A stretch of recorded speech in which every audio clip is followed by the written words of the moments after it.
Lightweight bout here. Mateusz Rebecki coming in at -130 against Loik Radzhabov coming in at +130. Over under 2.5 rounds, -165 for the over, +165 for the under.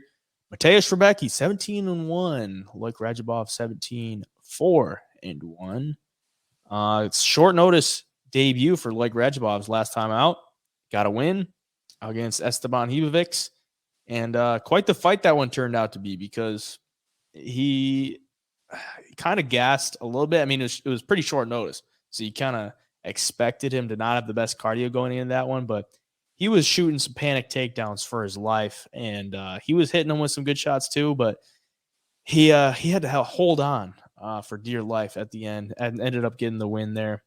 But for Rebecki, the debut against Nick Fiore, who actually just got cut after that, but he came in as a huge favorite, but he was winging left hands, and he just couldn't put Nick Fiore out of there, even though Nick Fiore is like the human punching bag of the UFC, because Chase Hooper pieced him up, which was nuts. But so it's not exactly like that impressive at this point. I mean, I don't know.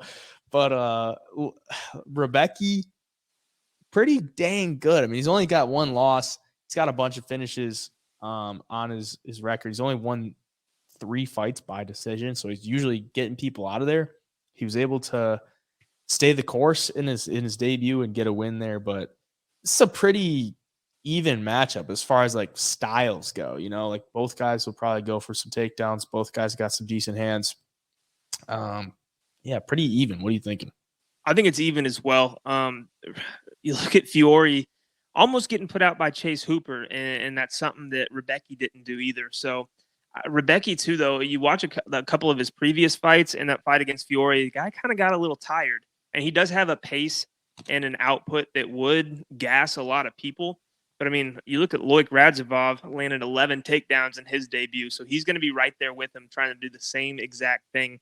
It's all going to come down to, I think, who can last longer with their cardio and their gas tank. Because if one starts fading, I think the other one's just going to start dominating, because they both have those styles to where they want to get you down to the ground, do some damage, control you, and just wear you down. So it's really hard to figure out which guy is going to be able to do that, because they haven't had many fights at this level in the UFC. I'm kind of leaning with Loik, though. He seems like he was a little fresher later in the fight. He was a little more aggressive still, and he just changed his name to the Tajik Tank. So something's got to give him that nickname.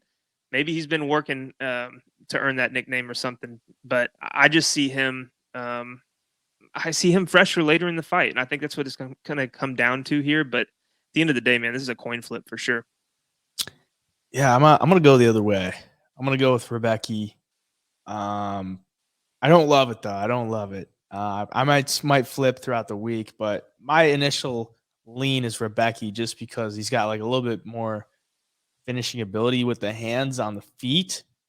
And then I just think overall, like, he's a little bit sharper as far as strength goes on the takedowns. He's got the submission skills. Loik will like take you down and sit there for a while sometimes. Like Rebecki's usually working towards some kind of finish or some kind of submission. So it's going to be hard to finish Loik, though. He's never been finished, so might have to go all 3 rounds. And yeah, maybe Loik can take over later, but I would expect him to have better cardio going into this one too. So for the sake of the show, I'll go with Rebecki, but yeah, it's a pretty close to a toss up there.